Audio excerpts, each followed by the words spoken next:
Bugle, audio newspaper for a visual world. Hello, welcome to the Bugle. This is issue 4365 of the world's only ever and one remaining audio newspaper for a visual world. I am Andy Zaltzman, and as part of Elon Musk's reputation rehabilitating efforts, he has let the Bugle use his controversial AI grok technology on this week's Bugle to make me sound like I'm wearing more clothes than I actually am. I am not, in fact, wearing a full suit of armour, nor am I wearing a 1920s feather boa, although they do suit me very well, and nor am I wearing flippers with bells on, but such is the power of technology, for once being used not to debase humanity. I am actually wearing a Y-fronts made of lobsters. I always do that on the Bugle. They're just a bit overexcited today because of the two co-hosts who are joining me, favourites of the lobster community. Joining me from Australia, Alice Fraser, and from India, Anuvab Powell. Hello, both of you.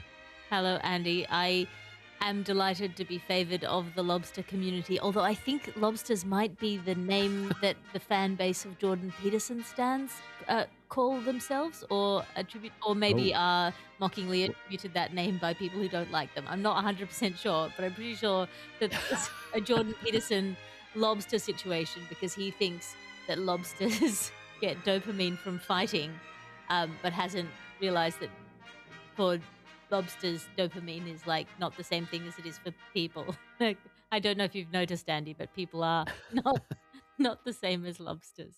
Well, I mean, not everyone, Alice. But anyway, I think it's time for us to reclaim the lobster. Anuvab, is there much lobster support in Mumbai at the moment? You know, there are quite a few people that get confused as lobsters. I often wonder, is this a person or is it a lobster? It happens on a regular basis at social events. I mean, that's just a British tourist who's got too much sun. At this time of year, we get a lot of them. Yeah, look, I was late for this podcast because I landed at the new Mumbai airport. They've built a new Mumbai airport. I'm in Mumbai, and I landed. The only thing they forgot to tell us is that the new Mumbai airport is not in Mumbai. It's closer to the town of Pune, which is a whole different city, and it takes 2.5 hours to get to Mumbai now. This is a travel update on the Bugle for anyone coming into Mumbai. Realize that your airport is not the city that it promises to be in. Well, that's a great global trend. But I mean, 2.5 hours. There's times in Mumbai when that is basically just down the road. I mean, it's the distance is immaterial, really. I mean, time is a very flexible concept. It's absolutely true. Yes, I remember from my times in Mumbai that 2.5 hours in Mumbai. It's a very different unit of time. So, I mean, the Mumbai 5 minutes is anything between 20 minutes and an hour and a half, if I recall from my Indian promoter saying, "I'm just around the corner. I'll pick you up in 5 minutes." so just 2.5 hours. What does that mean? What is time? that's absolutely correct. The current Mumbai airport, the old one, is 20 minutes from my house, and it's sometimes taken me 3.5 hours to get home. So 2.5 hours being the actual distance is quite good. There are many Ubers in on the algorithm in India where time is very relative in Einstein terms. It'll say Uber arriving in 8 minutes, and then it'll say 32 minutes, and they'll say 2 minutes, and they'll say 4.5 hours. So, these things I don't think happen in other cities.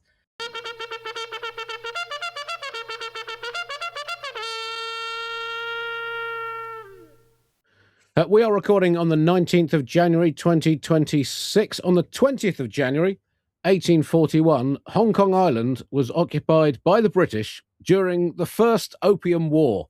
One of the great days in Britain's career as the Pablo Escobar of the 19th century. Just the first of the Opium Wars.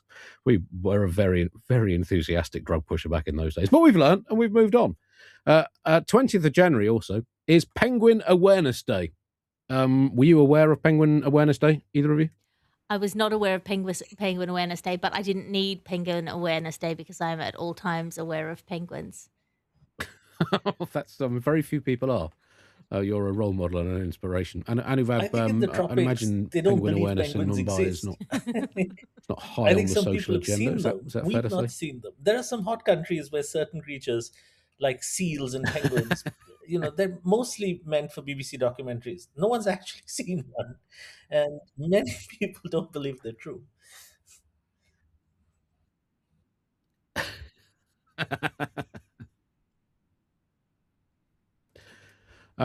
Well, it is 20th of January, Penguin Awareness Day, and the reason that it's 20th of January is because the penguin, nature's bollard, was founded on the 20th of January in the year 61 million BC. So do try to spend the 20th of January being as penguin aware as possible, if you can. A few things to be aware of when it comes to penguins. Penguins are flightless by design. Do not try to help penguins be better at being a bird by throwing them in the air or off a ladder or a building and encouraging them to learn how to fly. Everyone loves penguins, but did you know that Jesus Christ didn't even know about penguins? The professional Messiah finished his career without once mentioning penguins, despite the flightless bird being a pretty obvious candidate for a parable of some kind. You'd think his dad would have told him about penguins, so why Jesus didn't mention the entertainingly odd creature as a metaphor for something or other, or as an example of how we should accept those who are different to us, well, it's frankly inexplicable. Maybe he'd have got to it at some point if he hadn't pegged out quite literally in his early 30s, but still, it's a disgrace. If you want to treat a penguin on Penguin Awareness Day, remember that although penguins do famously like sushi, they much prefer it without wasabi. And finally, on Penguin Awareness Day, do try to be aware of penguins and make others aware of penguins too. In business meetings, ask how your company's actions or plans for the future would impact on penguins if those plans were to be enacted in a penguin-rich part of the world, such as Antarctica or aquariums. If arrested by the police, ask them if they would treat you differently if you were a penguin. If performing a medical operation on someone, remember how lucky you are to have a scalpel and qualified medical colleagues such as anaesthetists and nurses, rather than wings and other penguins. And on dates, casually drop into conversation how penguins meet and fall in love while seductively swallowing a whole live herring. So do celebrate Penguin Awareness Day. As always, the section of the Bugle is going straight in the bin. This week, we have a special 2.8 million to one shot special. This after all 8 first-round matches at the Masters Snooker in London ended with a 6-2 scoreline. And I crunched the numbers on it. I worked that out as a 1 in 2.8 million chance of happening. So we give you some other 1 in 2.8 million combinations of events to have a bet on. In the arts, these add up to 2.8 million to 1. The next James Bond to be the former Canadian Prime Minister Stephen Harper. The Turner Prize, the UK's provocative modern art prize, to be won by former golfer Ian Woosnam. And Iran boss Ali Khamenei to release an album of songs by the early 19th century Australian composing celebrity Franz Schubert entitled Supreme Leader. That's my favourite German song-based pun of the year so far. In sports, these combine for a 2.8 million to one shot. Martina Navratilova to win a Grand Slam singles title this year, 36 years after her last victory at Wimbledon in 1990. One of the Super Bowl adverts on February's 60th edition of the NFL Showpiece Final to involve Leonardo DiCaprio taunting a crab in a bucket for 5 minutes with a series of foul-mouthed anti-crustacean barbs before releasing it into a hospital ward. And former Formula One stars Nigel Mansell and Nelson Piquet to win this year's Kentucky Derby as 2 halves of a pantomime horse. And our final 2.8 million to one shot involves these 3 events: a coin landing on heads or tails twice in a row, Elvis Presley not recording any new songs this year, and Donald Trump to say one love, peace out, while signing a $10 trillion package for aid to further educational opportunities for girls and women in the world's 50 poorest countries. Those 2.8 million to 1 if you multiply them together. That section in the bin. Listen, I'll listen to any band that has Iran's supreme leader in it.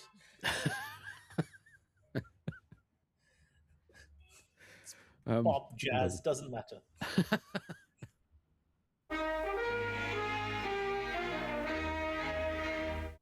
Top story this week, crime. Yeah, we're leading with a crime section this week. In many ways, the ability to commit crimes is what has elevated us humans above the other creatures in the evolutionary bun fight.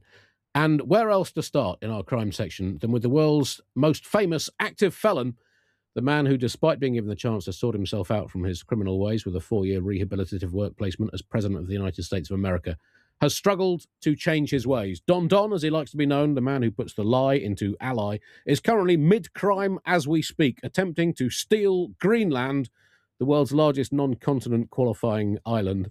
I don't know if Australia's getting a bit worried, Alice, that islands might not be enough for him after this, and he's going to look for entire continents next. It's like he's inspired me. I don't know much about it, but look, if they're for sale, I can pay up to $3,000, $7,000 if I sell my electric bucket bike. Is there anyone on the Sunshine Coast who wants to buy a Riser and Muller packs to e-bike?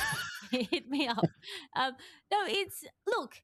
First of all, he's out for it. He really wants it. His serene peacefulness and Nobel Prize acquiring presidency is fully set on getting Greenland. He says he's going to tariff countries who contest the project to within an inch of their lives. It is an extraordinary thing to witness by the light of Trump's star.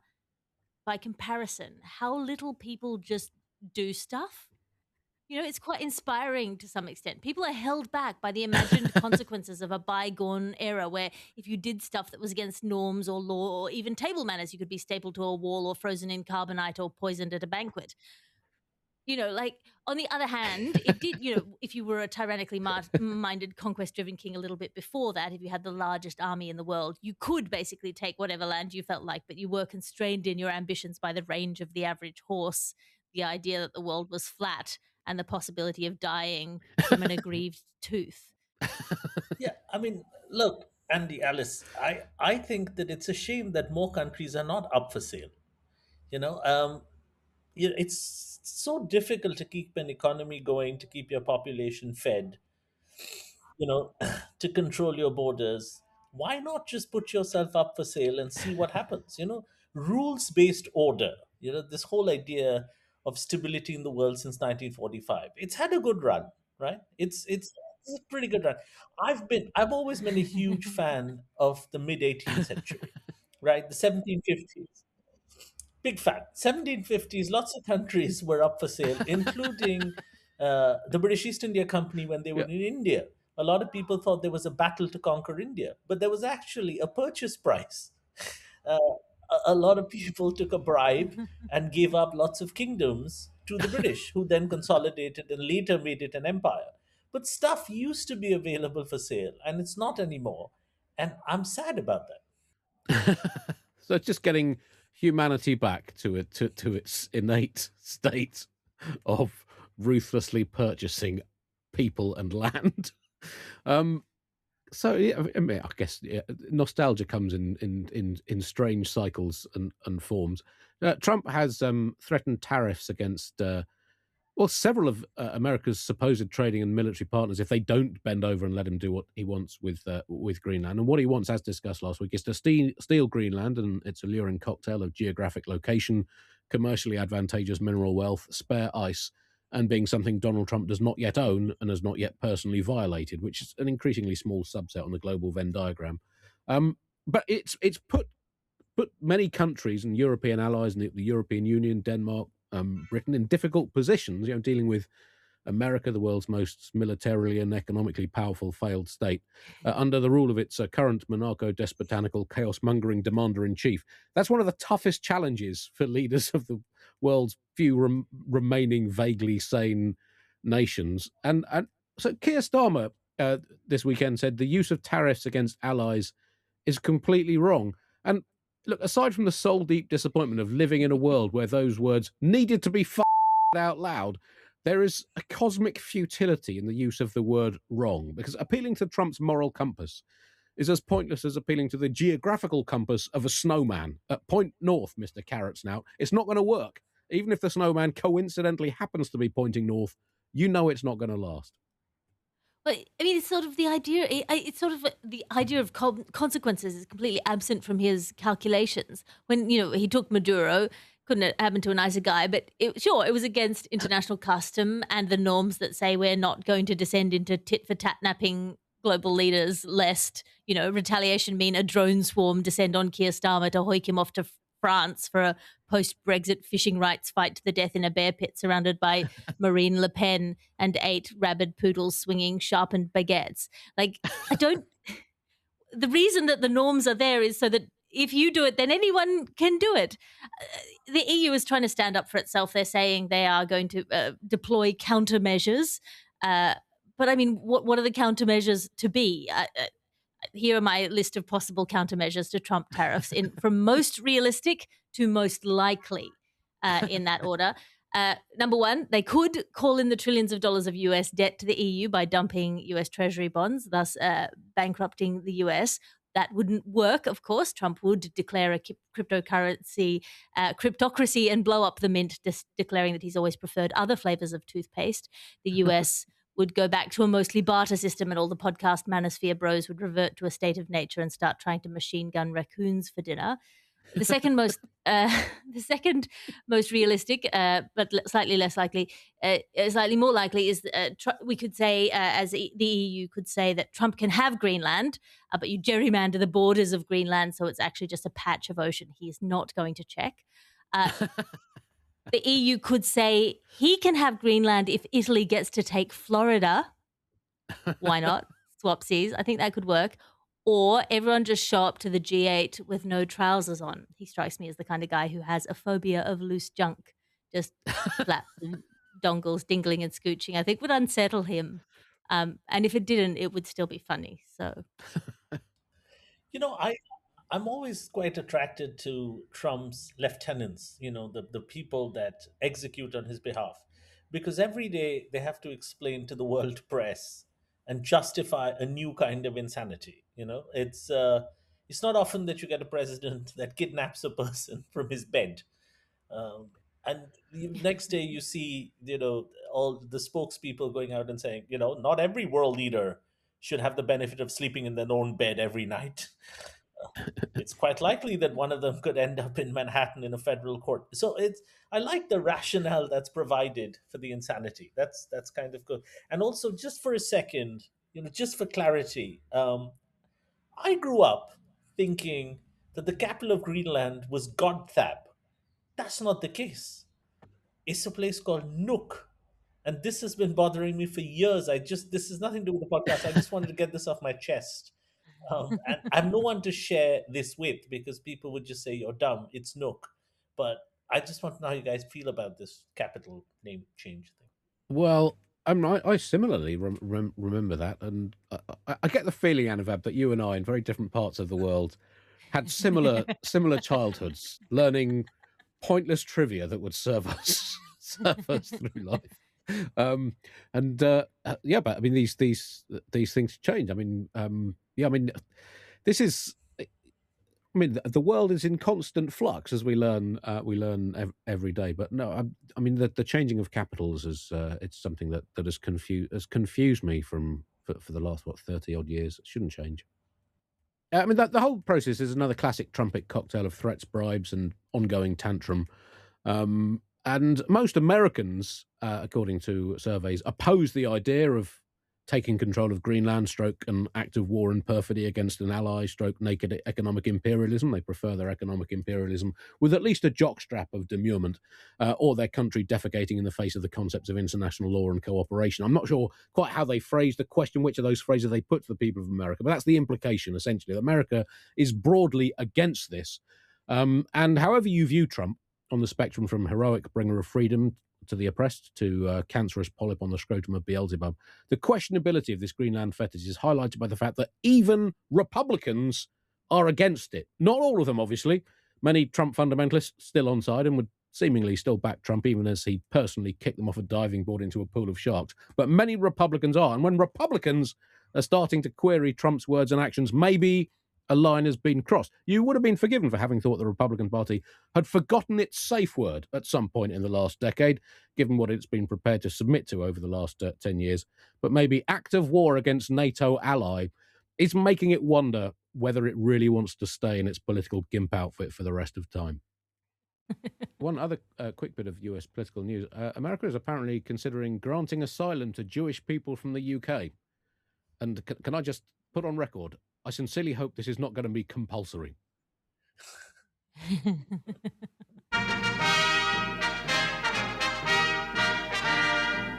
In other crime news, a woman from Prior Lake in Minnesota has been arrested with a bag of drugs, which she had labelled definitely not a bag full of drugs. Alice, as our bag labelling correspondent of many years, This is quite an impressive effort from this woman. An extraordinary effort. It's one of those stories where it just gets more intense the longer you read past the headline, which is why we should never read past the headline. In fact, why don't we just look to pass the news through a set of posts summarizing the headlines so that we can be sure of building a comfortable buffer between us and any index of reality. But police arrested a 48-year-old woman in Prior Lake just before midnight on New Year's Eve on suspicion of drunken driving because she was veering around the road. This feels like a victory for feminism, Andy. 48 years old. It's nice to see an older woman being mental. They asked her if she'd been drinking. She replied a lot. She added that she'd had a Jaeger bomb just before she got in the car and that she'd been drinking Jameson and Red Bulls. They had a breathalyzer test. It came back 0.195, which is more than twice the legal limit. It is so impressive that she is even alive. I assume she's going to blame this on perimenopause. She told them that they were going to find a bunch of shit in her car, quote, a bunch of shit. And in this bag, labeled definitely not a bag of drugs, there was marijuana brownie, 14 individual psychedelic mushrooms, more marijuana, cocaine, 3 pills of modafinil, which is a neurotropic that keeps you awake, and a pill of the antidepressant Nigel, and a pill of oxycodone.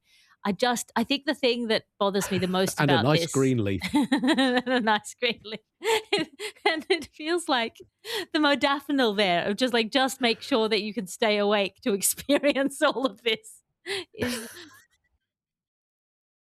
Sometimes life just wants you to go to sleep. I just think. I mean, look, it's really nice of her that this lady's completely drunk carrying a bag of drugs, because I think that, again, rules based order, right? Driving sober, not carrying drugs, that's been done, right? I think this is a new. I think there's a lots of stuff middle-aged people can label in their fridge that'll really help them. I've got stuff in my fridge right now that says not cake next to a thing that says not really tasty biryani. So these are things that it's a good labeling system, I think, because when she's doing the drugs, she knows it's definitely not drugs. Also, I mean, you've got to remember this is in Minnesota, where authority figures have recently shown a disturbing tendency to interpret things as the opposite of what they are, such as peaceful protester, obviously no immediate threat, and human being with a right to live. So you can see why there's an element of confusion in how you label things. Um, I read today that a judge passed an order on the Minnesota thing, and one of the things in the order was that you cannot go around shooting people in the face. And I just thought that should be that you wouldn't require a judge in 2026 to pass that as an order. Again, Well, yeah, but the key words there, Anuvab, are in 2026, and all previous. Well, you talk about the rules-based order, just rules in general have taken an absolute kicking in the last 10 years.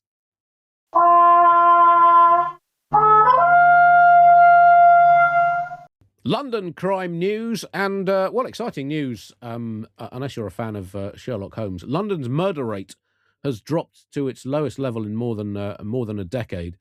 There's been a lot of argument over the state of London with the far right and those opposed to London's mayor, Sadiq Khan, trying to paint a picture of a city that has become sort of lawless and terrifying and dangerous. The latest crime figures have shown that, as I said, the murder rate is lower than it has been for 10 years. Now, clearly, London has its problems. This is something it has in common with every other city in the world, past, present, and future. These problems include crime, poverty, inequality, a historical commitment to underinvesting in housing, infrastructure, education, and pretty much everything else, whilst the magically generated mega wealth of the city evaporates into the free market as ether. The struggle to deal with the riptides of global change, and most importantly of all, not having hosted any Olympics is now for 13 and a half long, painful years. All problems facing London. But maybe there is some hope that we can still step outside our houses without being instantly slain. Both of you obviously spent a lot of time in London. How terrifying do you find it as a city? No, I was just going to say I had my phone stolen, but I don't know if this has happened to any of you. I think it's quite unique. The cyclist drove on for about a second, took a look at my phone. It's 15 years old, made a noise, and threw it back on the ground. So I don't really know what kind of crime you're talking about. And all of us gig all around the UK quite a lot over the years, and I'm sure London is dangerous, but it's nowhere close to some really, really dangerous places I've gigged in, like Dorset. My God, I had a tea there that was £6.50, and that's highway robbery there. Some terrifying places. Tunbridge Wells, absolutely terrifying. Oh, Middle-aged people watching cricket. I can't think of anything scarier. Um, I've been to a lot of dangerous places around the country. Hampshire, that was really, really scary. Um, there were coffee shops. There was a court brasserie, a Starbucks, loads of ladies playing mahjong. I mean, it's a dangerous country. I sort of don't believe this. The fact that murder rates have gone down. It can't be true. People have told me about a lot more murders in recent years than they did, for example, when I was a child. Also, there are more news outlets and sources. So I'm hearing often about the same murder multiple times, which I think makes it a double or triple murder. But the James Bond murders alone that I'm seeing have to be statistically meaningful. What am I supposed to believe, Andy? Facts told to me by the news or facts told to me by the other news? well, this is the battle we all face. Crime rates dropping in London. What a thing to wrap one's head about. What will all the Fagans do? How are you going to get a little pickpocketing gang together? This is as much a betrayal of London's historical romantic past as the black cab drivers no longer acquiring the knowledge because Google Maps exists. You guys can't just stop criming. What will Guy Ritchie make movies about? How will you colonize Australia's? As an Australian, given that our culture is largely based on the work of murderers coming over here from the UK, it feels like our traditions are being spurned by our progenitors. I, of course, am of innocent immigrant blood on one side, and the other side, horse thieves and forgers. But they could have been murderers too, just really good ones who didn't get caught until they tried to nick a horse and write a sick note about it.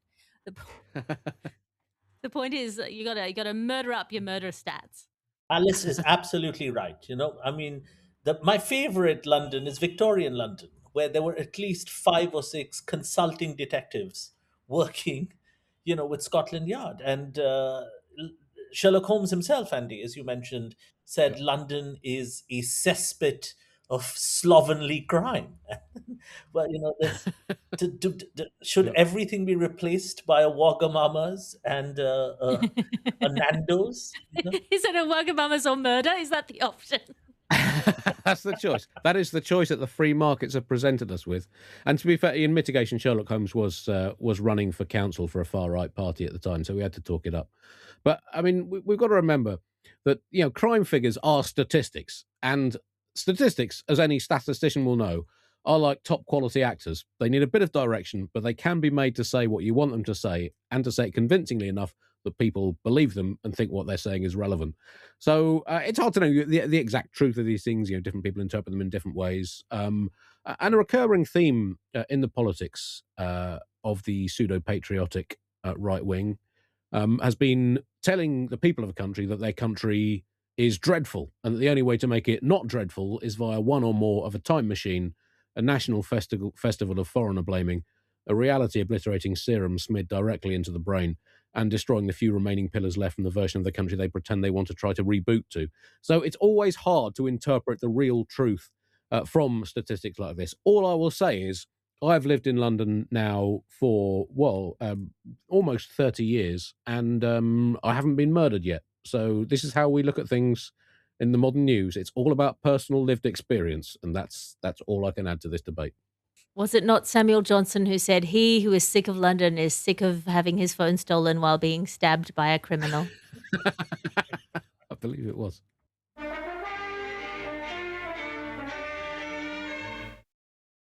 In other UK news, I don't know if this counts as crimes or not, but Reform UK, Nigel Farage's party, has been continuing to steal leading Conservatives from the Conservative Party, albeit these Tories have been defenestrating themselves from the Tory window into the Reform dung heap with extraordinary enthusiasm.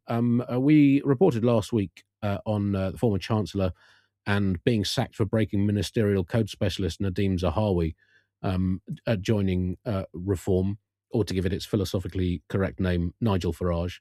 He's been followed this week by Andrew Rosendale, yesterday as we record, MP for Romford, and until Sunday, Shadow Foreign Minister. And he followed Robert Jenrick, the former Remain-supporting, mildly politicked, non-descriptionist Tory, who has completed an interesting transformation to performative, whinge-addicted, resentment-spriking career mind-changer and opportunist. And he has joined Reform. He lost the Tory leadership election to Kemi Badenoch after the 2024 general election thrashing.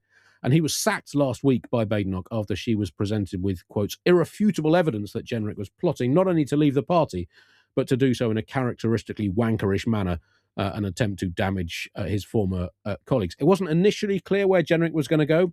Both Jenrick and Farage refuted suggestions that he could join Reform, leading to wild speculation that the monster-raving loony party had pulled off their biggest ever recruitment coup, or that Jenrick was possibly joining the Sugar Babes, or going for the vacant Man United job. Or maybe he just loved that snazzy new UKIP logo, the party that used to be the Nigel Farage party and is now a small but horrendously unsightly tattoo removal scar on the democratic nation, launched a new logo that looked alarmingly like the Nazi Iron Cross. UKIP claimed it was not based on the Nazi Iron Cross. What I will say was that it did look like it had been designed by someone told to come up with something that looked like the Nazi Iron Cross, but was just different enough not to fall foul of copyright laws. Plus a spear and a shield, because why not celebrate military technology that hasn't been effective for hundreds of years? Very on brand. Anyway, within hours... Maybe the Nazi Iron Cross is like crabs in that it can evolve from separate but a completely distinct evolutionary pathway. Well, I guess it's possible. It's just, I mean, in a vacuum, maybe.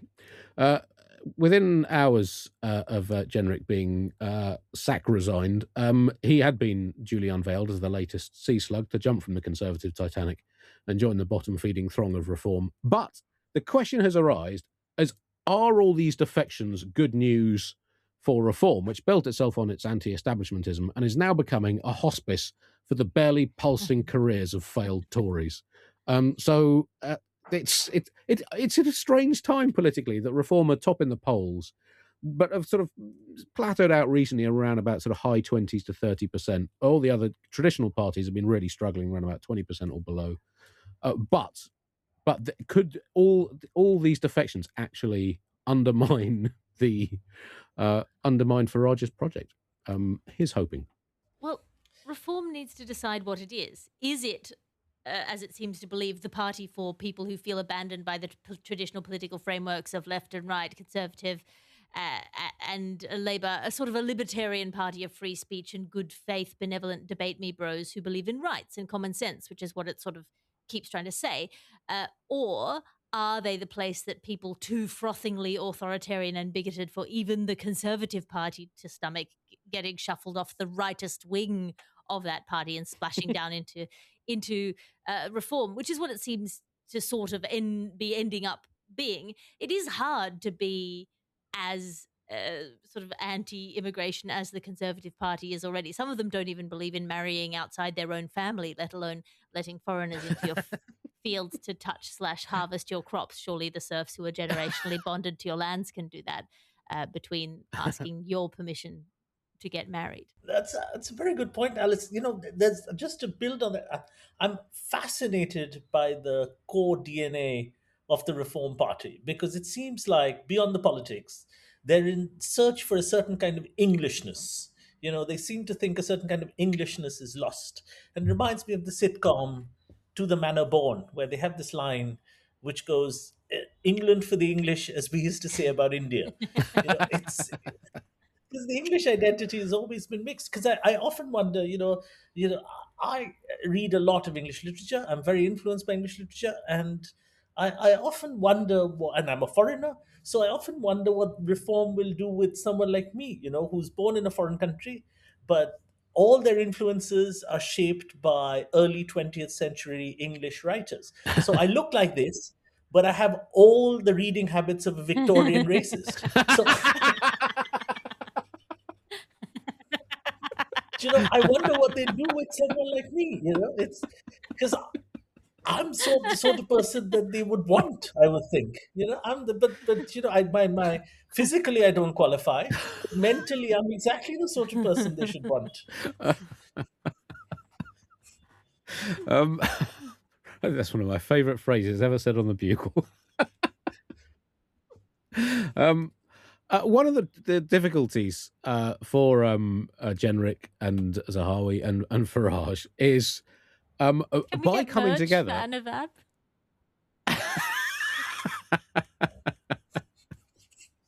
Just Victorian races. just a thing that says that. One of the difficulties for Farage and his new recruits is that once they've come together, people have started looking at what they've said about each other in the past, which has not been entirely complimentary. Nigel Farage previously said about Robert Jenrick, Jenrick is a fraud. I've always thought so. And I guess looking at reform, you might think that is a come home to mama plea. And they're all basically having to pretend that they haven't said these terrible things about each other in the past. And Jenrick was asked about this, and he said, well, people say a lot of things, which is, true, but also is basically saying, never trust anything that comes out of my mouth, which I guess is at least honest. I have a question for you guys. I've been watching a lot of Robert Jenrick videos about these sort of, some people call them pranks, but they're sort of these little exposés he does where he goes into very, very diverse parts of Britain and asks the average person on the street, how English are you? Are you English? Etc. Do you think this is the thing you could do in all countries? Do you think you could do it in Australia and India? I could just walk around asking people, how Indian are you? And then just berate how English are you, wherever you are.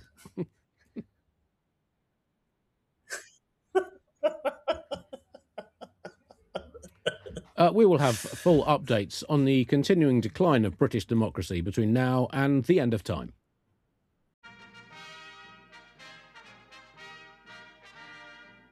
Shipping and other stuff in the sea news now. And, some interesting manoeuvres have been going on in the sea. This was after it was revealed that over 1,000 Chinese fishing boats had formed into what appeared to be a vast barrier stretching 200 miles in length. That's one ship every 220 odd yards or 10 cricket pitches.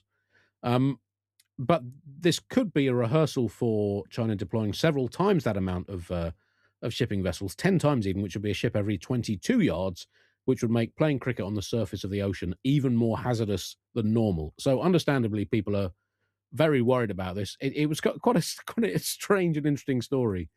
This reported on in the New York Times. What do you guys make of it?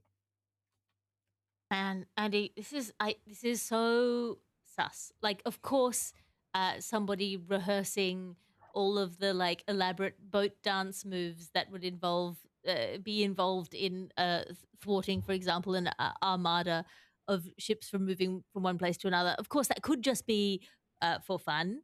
They could be doing rock Estedford.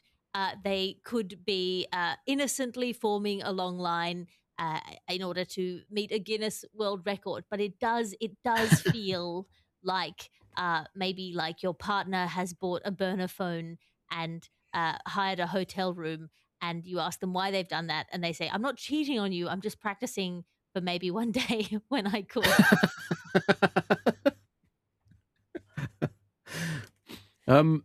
This was the second time it's happened. They did a similar maneuver on Christmas Day. What a way to ruin Christmas. I don't know if I'd have managed to swing that past the family. Sorry, everyone. I know I'd promised a nice late breakfast, presents by the fire, a walk in the park, a lovely family dinner, and the annual family cricket stats quiz. But instead, I'm afraid I'm going to have to take part in a mega-scale cosplay Dunkirk in preparation for a Third World War. It's a tough sell on Christmas Day. But I guess it's like those athletes. You hear about those athletes saying, I train on Christmas Day because I know my rivals aren't going to be doing it. Maybe this is a power move by China because it's Western rivals. We're all sitting around eating turkeys. I mean, maybe they were just trying to catch Santa. It's possible.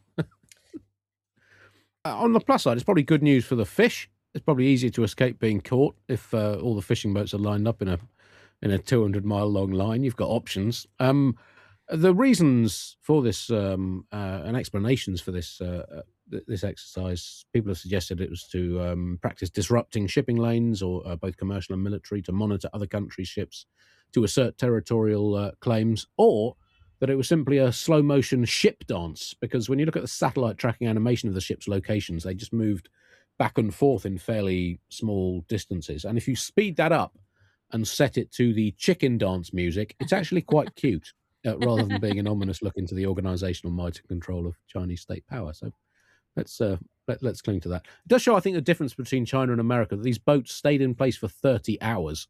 And I just don't think the American government would have the patience to stick with a policy for 30 hours without getting distracted and doing something else. In other ship news, Anuvab, I mean, this is a story that maybe shows the difference between China and India as the two superpowers of Asia. The Indian Navy has built and sailed a hand-stitched wooden boat from Porbandar in Gujarat to Muscat in Oman. It took 17 days, and this boat was based on it was built with traditional methods: no nails, no metal fastenings, using a picture from a 5th century painting in a cave. So I guess that's a slight difference in approach with China. China organizes thousands of civilian fishing vessels into a formidable military unit, and the Indian Navy sews a non-combat boat using a design from a painting from 1,500 years ago. Well, I mean, what does that tell you about the state of the world? There's a thing going on in India right now where people are visiting or going back to a pre-Mughal period of Indian history, right? So the current government are big on celebrating India before the invasion of the Mughal Empire. So they were essentially, the Mughals were Persians, Uzbeks. So for 700 or 800 years, India was ruled by them. But the government saying, no, let's go back even before that, when we had proper cool stuff. So what were the cool stuff? So they're obviously looking. So they found this 5th century AD Buddhist painting where they discovered there was trade between India and Oman. So they said, let's build a ship from 5th century AD, hand stitch sails, and they sailed it to Oman.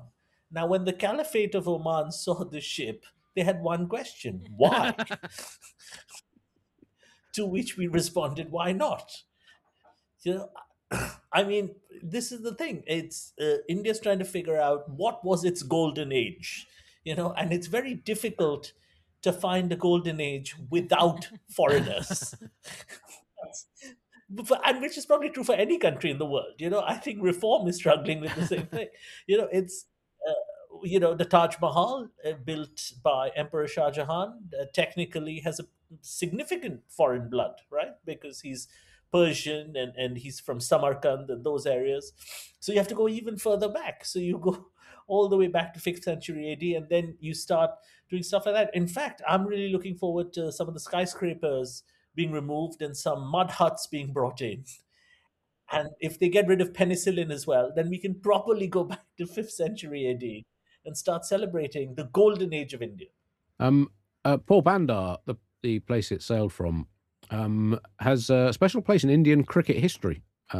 The first Indian team to play a test match in India, their touring party, was captained in 1932 on their tour of England by the Maharaja of Porbandar, who did not qualify entirely on grounds of cricketing skill, but according to Cricinfo, quotes, it was considered necessary for a prince to lead the side.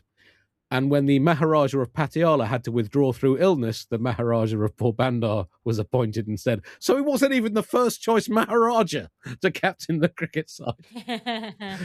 His Cricinfo profile says, a keen cricketer, he was handicapped by being almost useless. I feel you, brother. He played in only 4 of the 26 first-class matches. So the sort of top-level games, plus 3 of the 11 minor matches. Didn't play in any of the 3 tests. Didn't play the test match against England. He batted 6 times in total, scoring 0-2, 0-0, 2 and 2. Didn't bowl and barely played again. And that is when cricket was a proper sport. Another Porbandar fun fact, Andy, one Mahatma Gandhi was from there. He hated his time so much that he decided to become a lawyer in South Africa, uh, which he hated so much that he decided to start the Indian freedom struggle. So without Porbandar, a lot of things wouldn't have happened. So basically, you're saying you can understand why someone would hand stitch a boat to escape there. Is that what you're saying? Yes, exactly, exactly. Well, that brings us to the end of this week's Bugle. Thank you very much for listening. As always, as I mentioned, I'm back on tour shortly. Details at andyzoltzman.co.uk. The news quiz is back on Radio 4 as well. You can get that via BBC Sounds and other internet locations. Alice, anything to plug? Yes, I'm running my writers' retreats in October in Switzerland. Head over to patreon.com/Alice Fraser to sign up if you want to spend 5 days writing in Switzerland with me. I will also be taking my new show to Adelaide, Melbourne, and Edinburgh eventually. So keep an eye out over at the Patreon. That's where I tend to put things now because you can't trust the algorithms anymore. I've thrown my hat in that particular platform. So patreon.com/Alice Fraser. All of my dates are coming up there as they come up. Anuvab? Yeah, I'm back in London on the 31st of January. I'm doing a big charity show for Médecins Sans Frontières. They're helping out a lot in the Middle East and in Iran. And I'll be doing a lineup show with lots of other people. And it's at the new Soho Theatre in Walthamstow, which I have never played, but I hear is very large and very far away. And I'm doing a tour show there as well, so do buy as many tickets as possible to that because that is considerably larger than my standard venue. See you all at all of those shows. We will be back next week with another Bugle covering whatever madnesses have unfolded over the next 7 days. Goodbye.